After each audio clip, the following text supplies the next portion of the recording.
Hello everyone, and this is me, Dusty Circuit here, and welcome to another episode of Kerbal Space Program.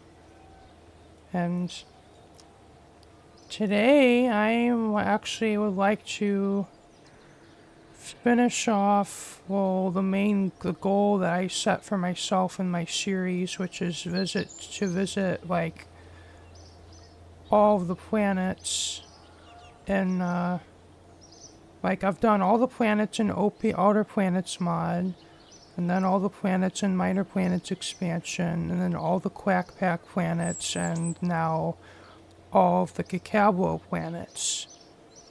And I really just have 2 planets left in the Kcalbeloh system.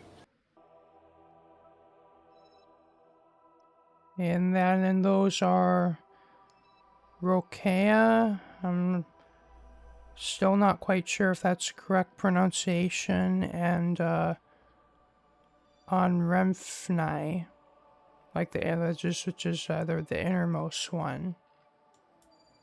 So, I think the previous episode I've been to the Kcalbeloh system. I've been to Uleg and Iomena there. But in this mission, we're gonna go to Roquea.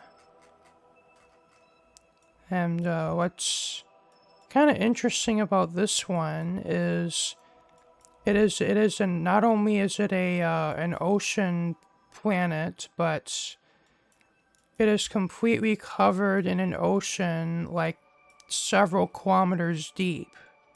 Like, as in there's no land on it to speak of whatsoever. And also, it has some pretty thick clouds. And about 1.2 times Kerbin's gravity, and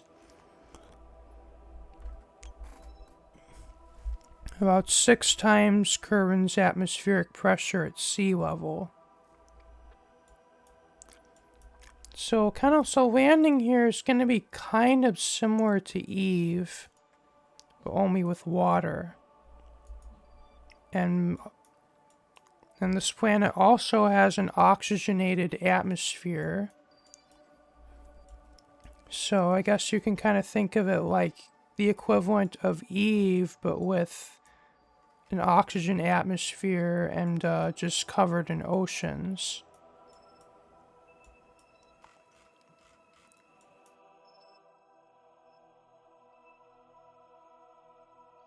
So this is going to be the one we're going to be going to today in this episode. And this is going to be the ship I'm going to be using to visit Roquea. And I'm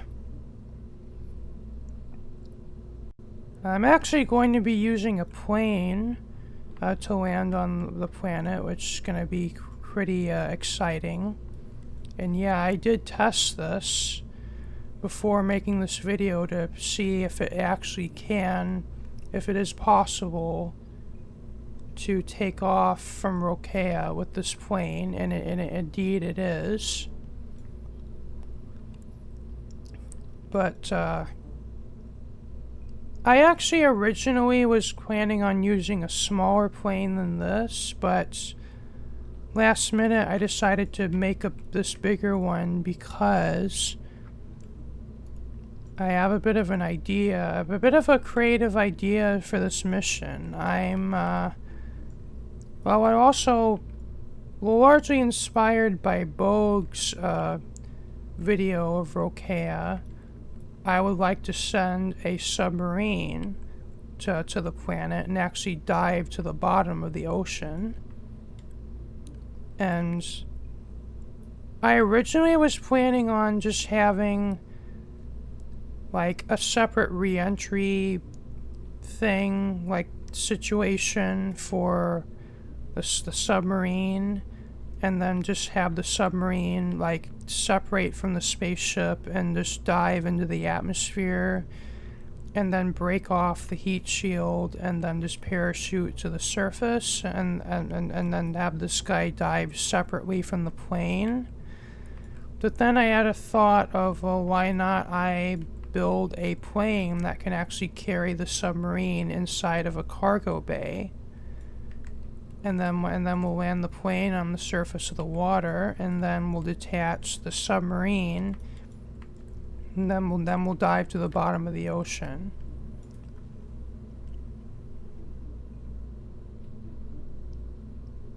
And as for the mothership, it's got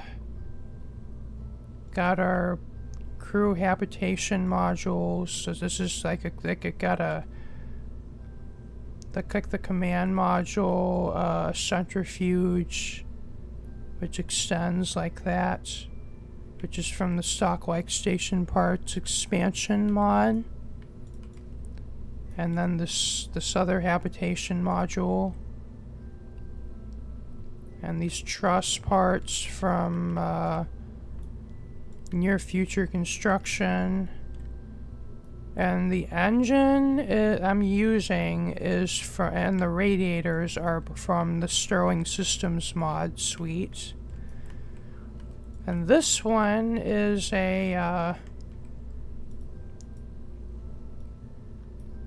this engine actually uses fusion pellets as its fuel source, which is kind of like a condensed version of like liquid deuterium and liquid helium-3 fuel.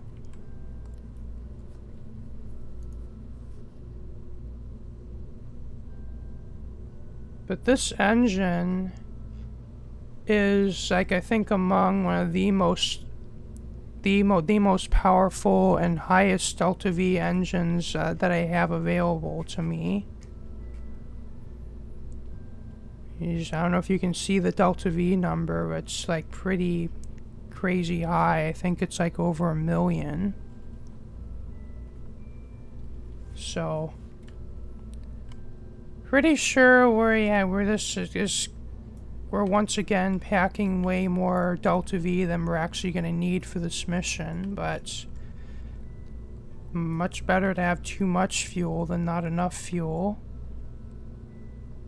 And these radiators are from also from the Sterling Systems mod suite, and you can select like these different tiers of them, which can like each subsequent better one just can dissipate more heat, because this engine is like, I think makes like 100 megawatts of heat, so I've had to use a lot of radiators to help cool it down. And then just have some RCS, like these RCS blocks, I think, that are from Mark IV Spaceplane Expansion. And then I actually have these inline they have these things, which are actually kind of like probe cores, but they also have an they also have a reaction wheel in them, which I'm just using those as a reaction wheel. And then this piece is a procedural part structural element. And at the bottom, and these are the launch clamps from the Space Y mod.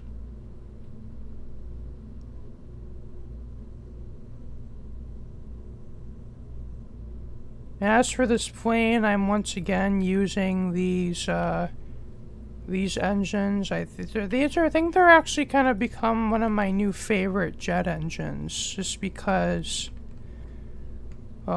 I guess they're kind of overpowered, like, because they have a lot of, they have higher like vacuum specific impulse than like think any other of these like hybrid like jet engine type of engines.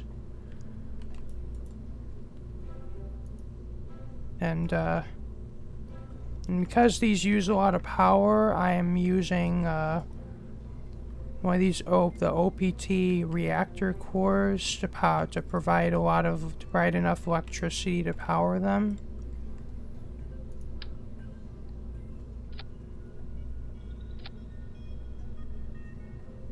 And for the submarine, I've made it very similarly to how Bogue made theirs, and they just use these really small jet engines. Which I'll explain how that's going to work once we actually are landed.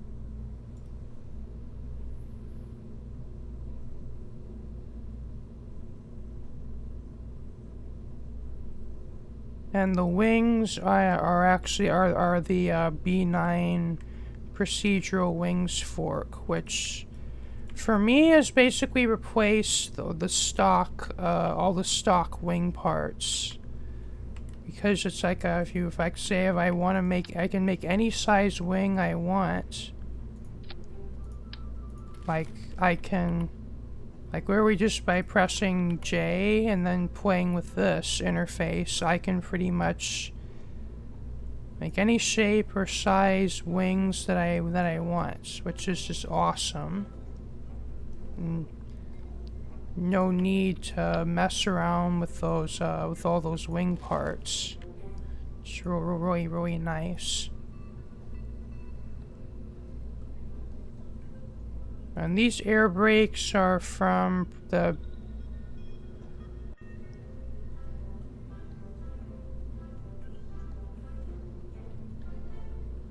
B9 Aerospace, which I'm only using those because they actually blend in with the color of the wings better, and they're actually kind of similar to these air brakes, but these kind of look those kind of stand out in comparison, and you can't really change the color of them.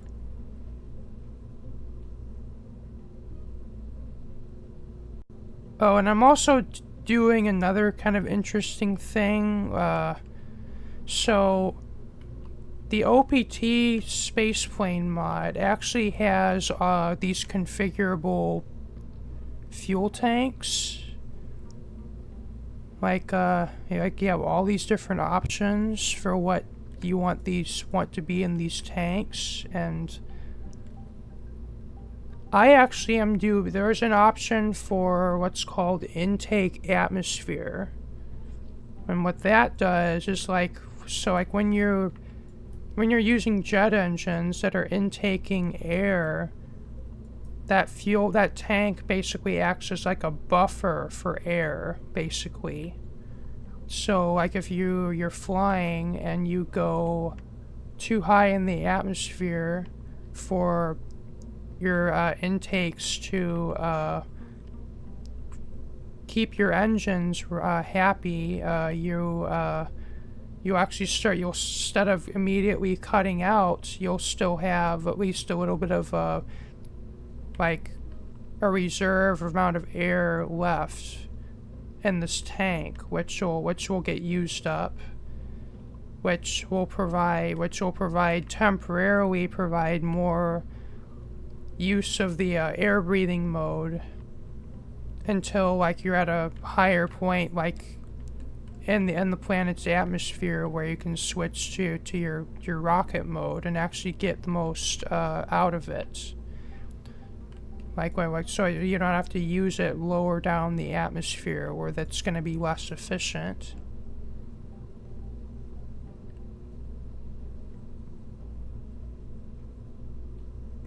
So that's it for the explaining about the spacecrafts, and I guess without further ado, let's launch. Oh, I had to restart this because I forgot that this engine also needs, apparently it needs liquid deuterium and liquid helium-3 in addition to fusion pellets to run.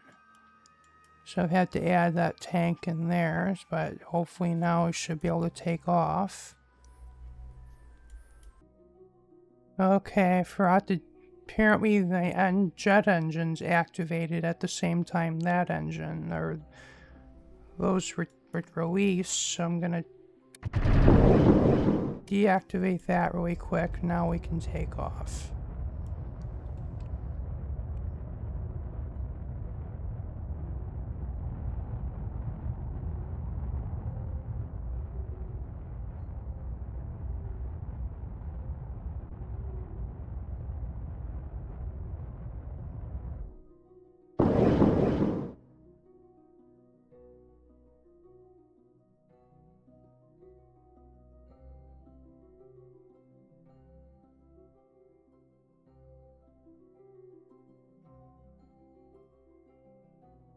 And apparently these are activated and I don't want them to be. And now we're leaving OVAC.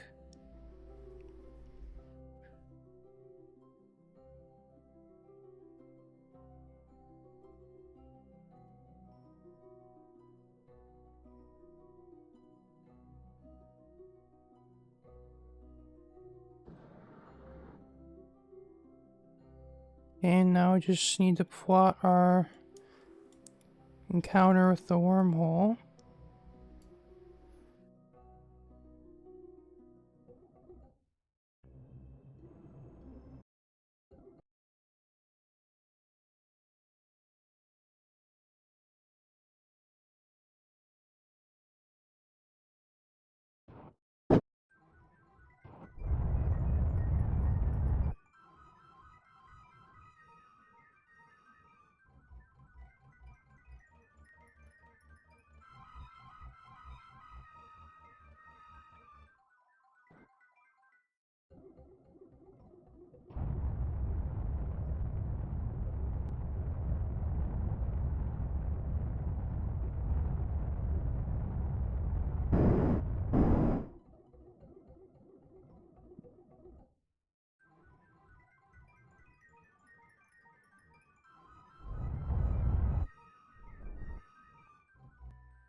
Okay, that's our intersect with the wormhole done.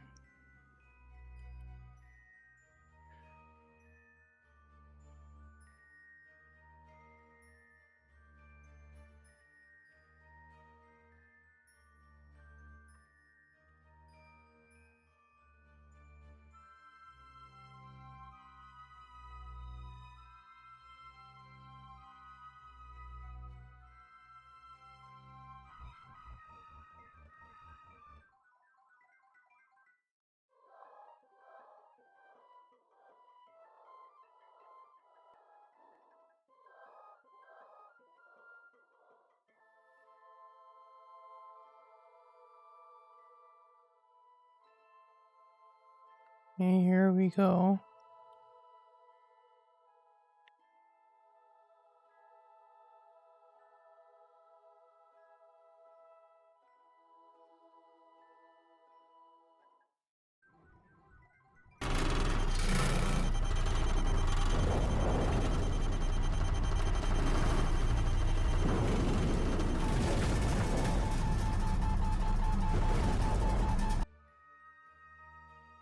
Oh, I forgot to do a ship tour.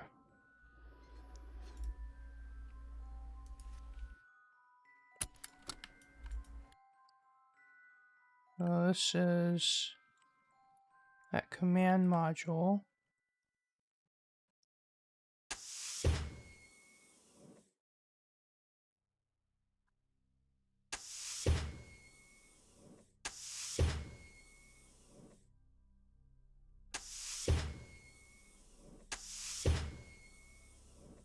This is the centrifuge.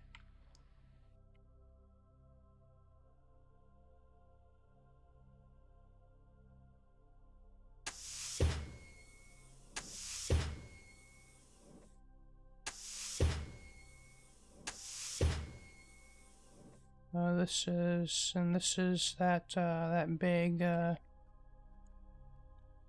crew module, or I guess habitation module.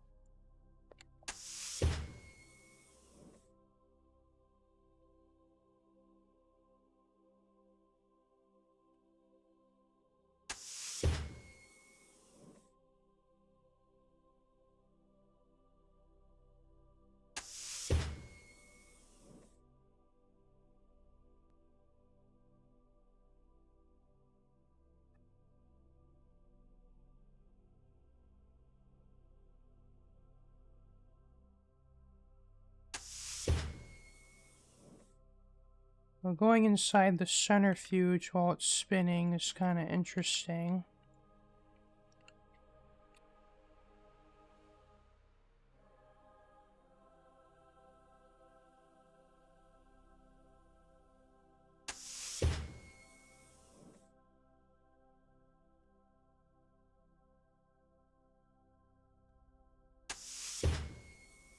Whereas right now we're actually under artificial gravity, now that we're in the centrifuge.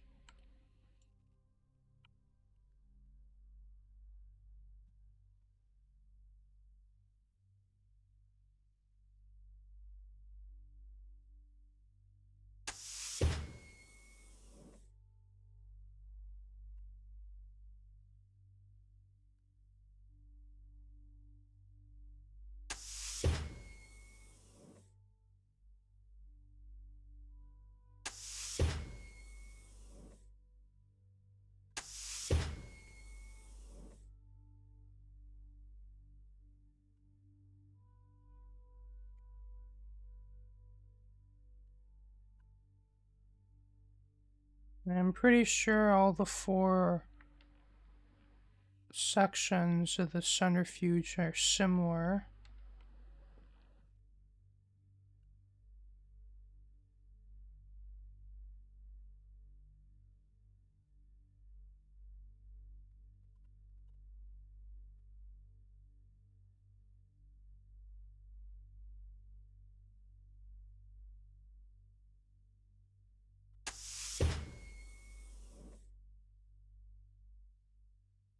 So this one's a little bit different.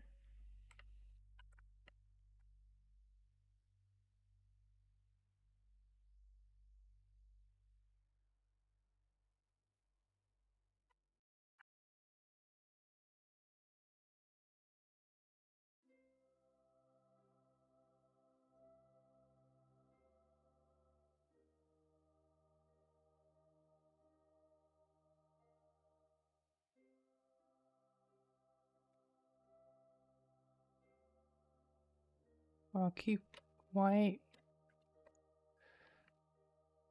We'll keep going.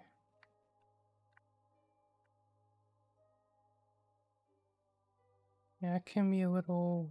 The climbing can be a little weird sometimes. Sometimes it doesn't always want to work.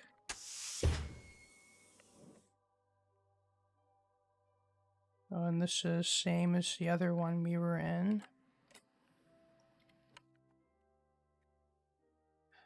Come on. You know you want to climb that ladder.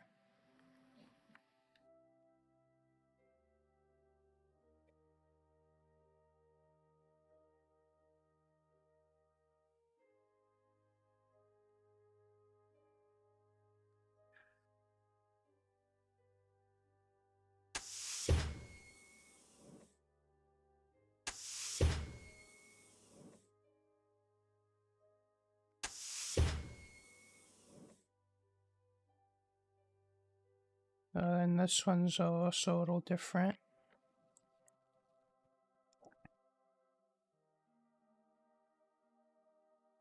Yeah, I think I'm gonna call that for the tour. And we're still flying away from the wormhole.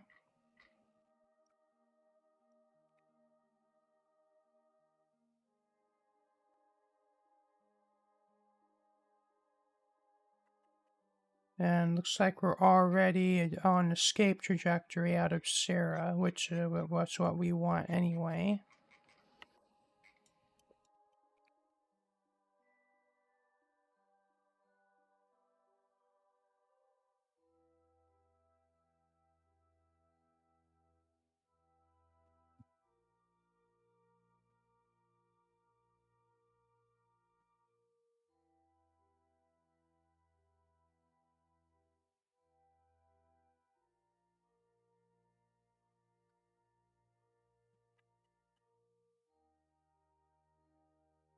Okay, we want to leave the Sunwork system and actually go to Roquea.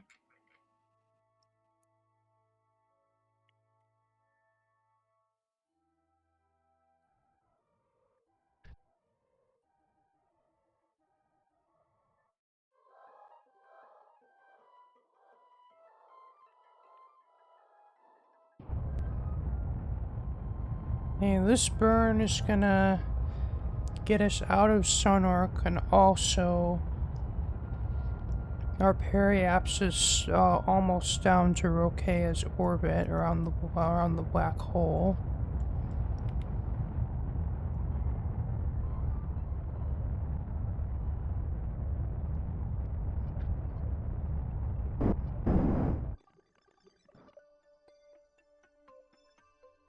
Yeah, it's crazy.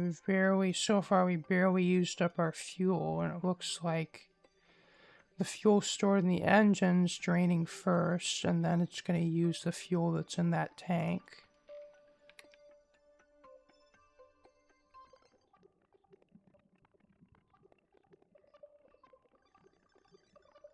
And now we're going to fall towards Kcalbeloh.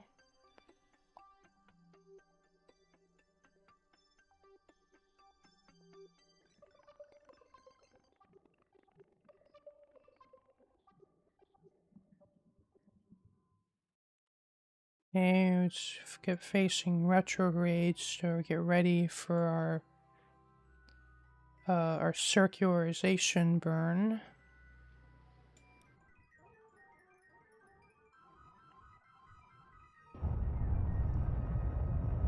Yeah, this is going to use a lot of fuel, but I have plenty.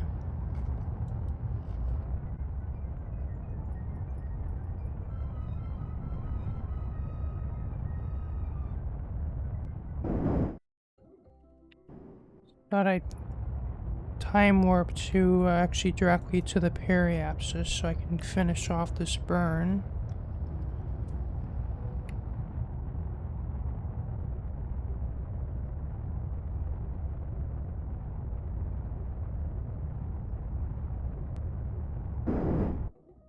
Okay, now it's time to actually get an encounter with Roquea.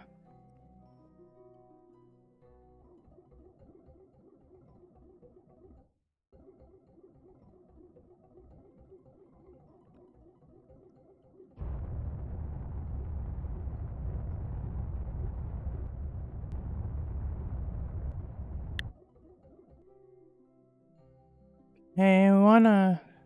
I didn't get that quite as precise as I would like, so I'm gonna do another adjustment burn. Oh, and by the way, I'm toggling my main engine on and off between burns because a lot of the Stirling systems engines, in my experience, like if they're active but not in use, they will burn through the fuel that the reactor uses. Because it's like these engines, they're an engine and they're in a reactor for power in one. And like whenever the engine's not firing but the reactor's on, the reactor will eat up fuel. I've learned through experience, if I time warp while the engine's still active, it just eats up through the fuel, and then I'm wondering why I can't start up the main engine again. So it generally is kind of good practice if you're also using like any sort of reactors on your spacecraft to power them down in between, like when you're not doing any burns. in order to kind of conserve the reactor fuel.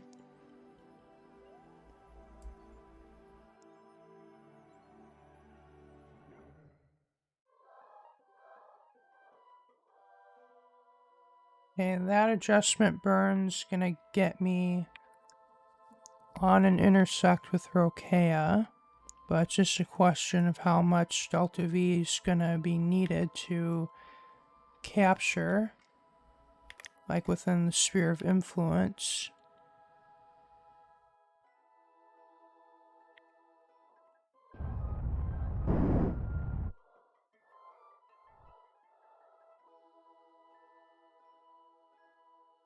And it looks like that's not going to be too bad. So,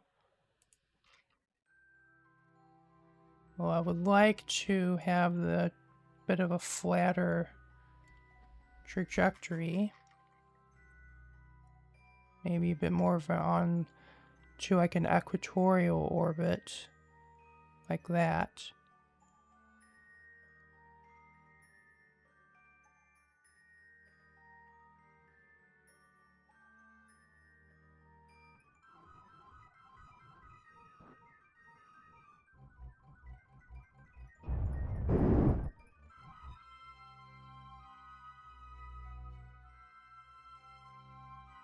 Okay, we'll go with that. And then do a quick save in case things should go wrong.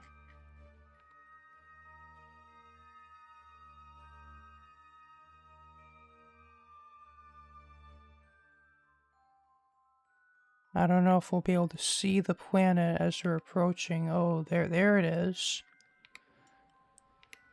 There's Roquea.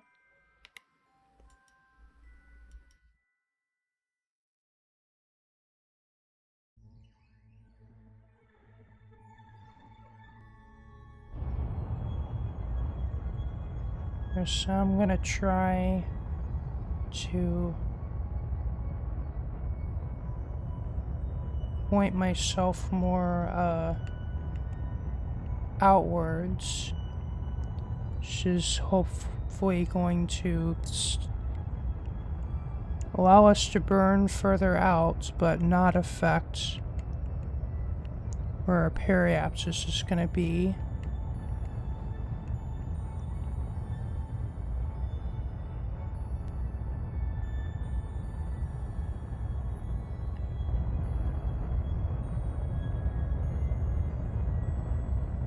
And our escape is actually, time is going up, which is a good sign. But I wanna... Hey, can we stop doing that?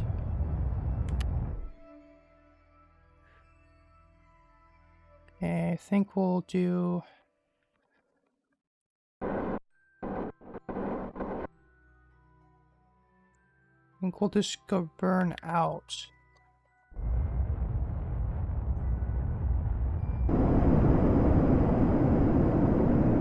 And then hopefully that'll give us leeway.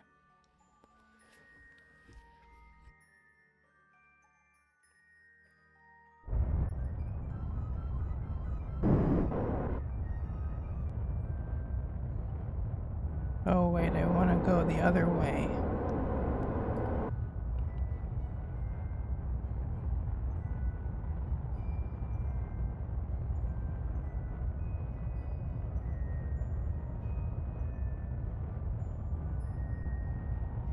Like that.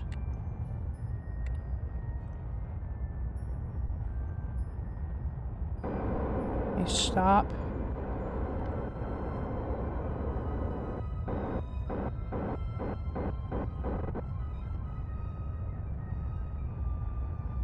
Okay, I guess we'll hold that position.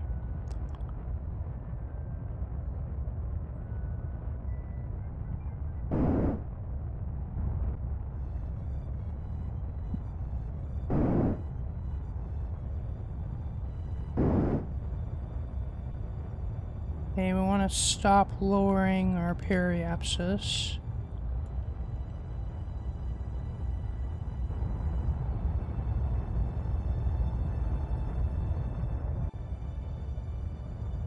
Well, I think it'd be best if we just wait till we're at periapsis, and then we'll finish this from there. Because we're almost there. It's...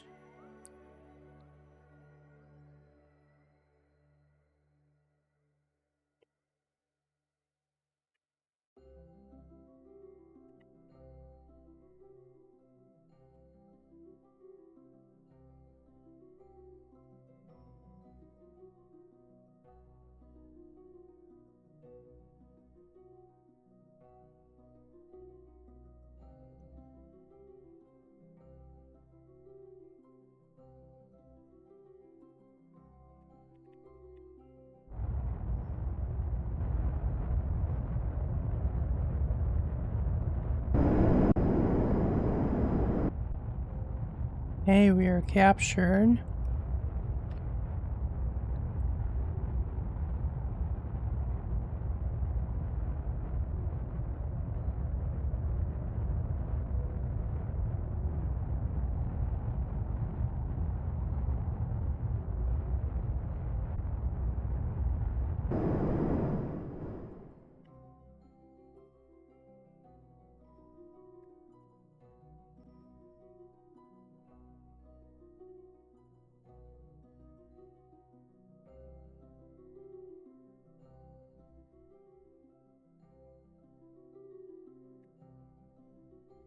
Hey, for some reason the clouds on Roquea don't render unless you're really pretty low, which is kind of odd. Though then again, the volumetric clouds for the Kcalbeloh system are kind of incomplete. Like I think it's only a few of the planets actually have them, or have configs, I should say. Like Smet and Symmetra and Sedna don't have clouds, which kind of bums me out, and I have no idea if development's going to resume on that.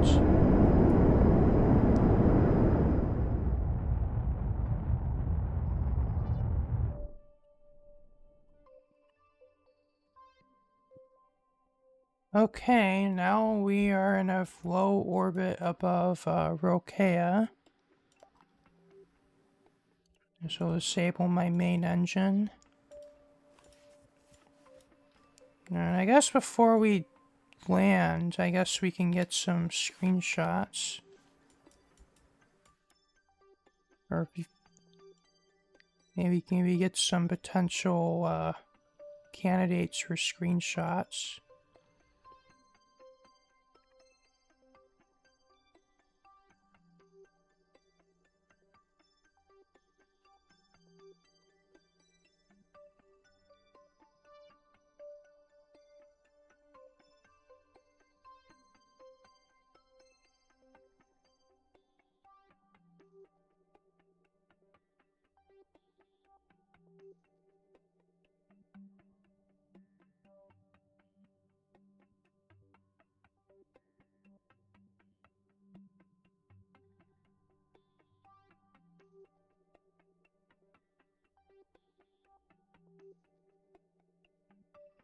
Yeah, I think now we can prepare for a landing.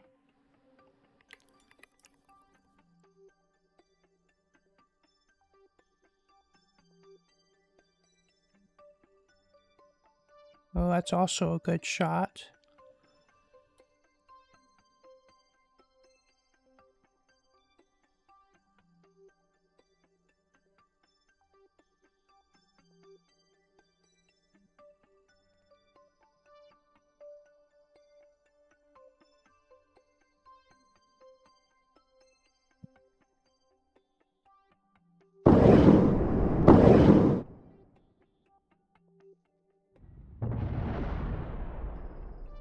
Oh, what? Okay, that's not good.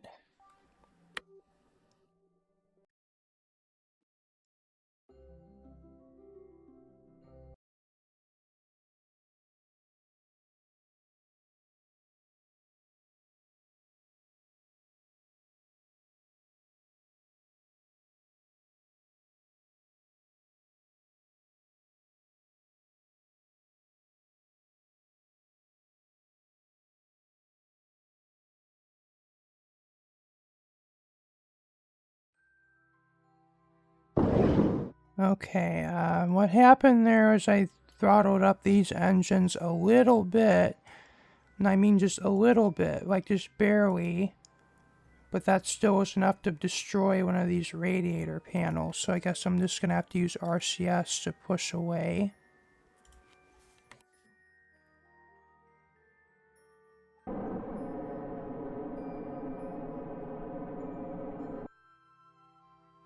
And I guess so.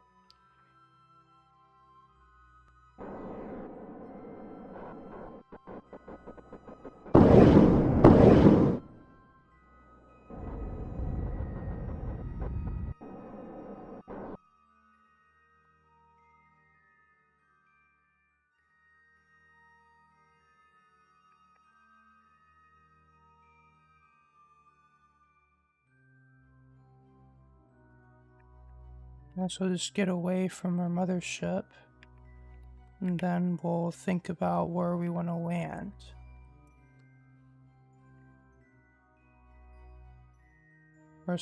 I want to land in a spot where there are,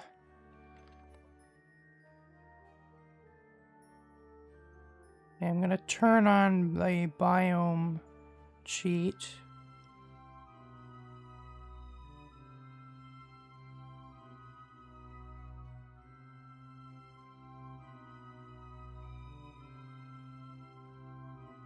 I want to land where these cracks are, or at least near to them.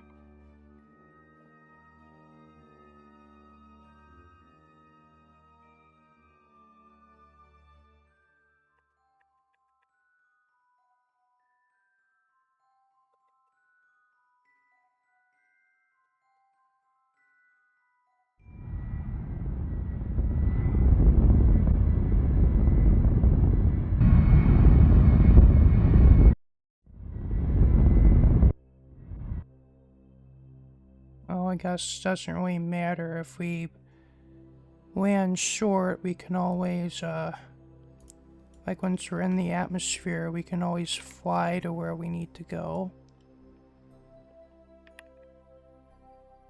Okay, so because the orbital speeds are pretty high here, our re-entry is really actually pretty spicy here. So what I'm gonna do, just gonna burn retrograde just to bleed off as much of our speed as we can. So as you can see, we're already heating up quite a lot. And we're barely even in the atmosphere. Oh, and I have to turn this on, or else we're gonna run out of power.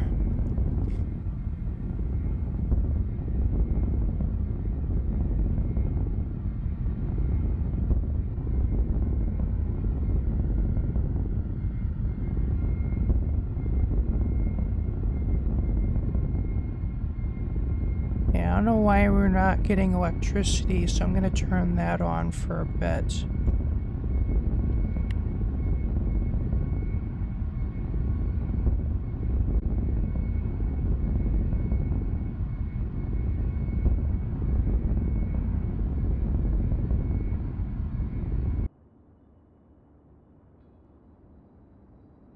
Oh yeah, look at that. I just turned off the engines and already getting pretty hot.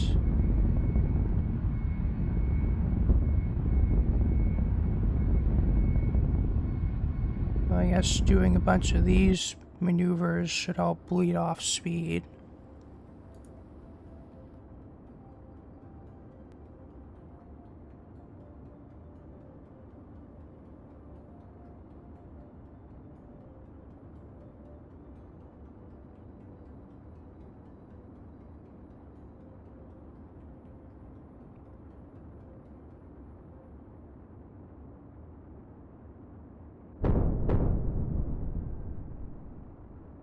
Yeah, I think we're in the clear as far as re-entry heating.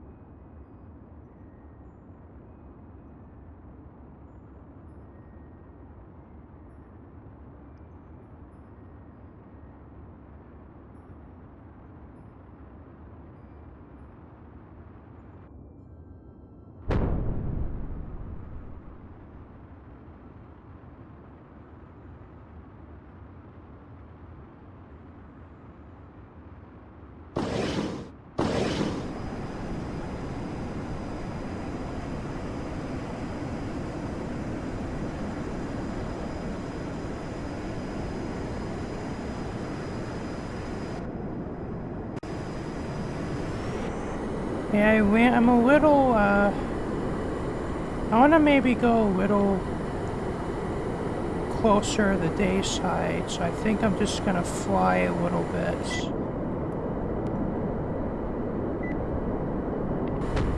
But I guess I'll turn that on just so I can keep an eye on my temperatures at all times.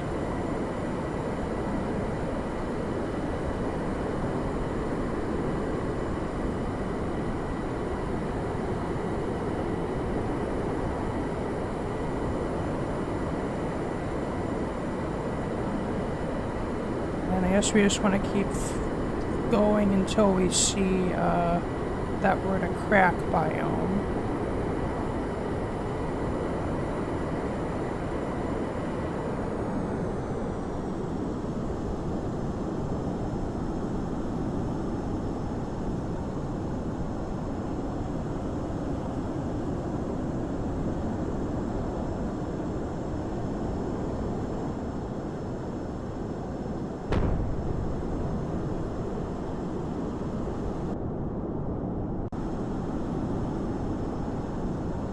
I'm probably going to time lapse through this.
Okay, I found the spot where I want to land.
There's a lot of clouds here.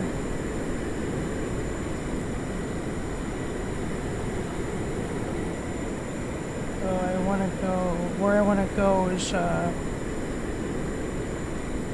not here.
Well, we've landed.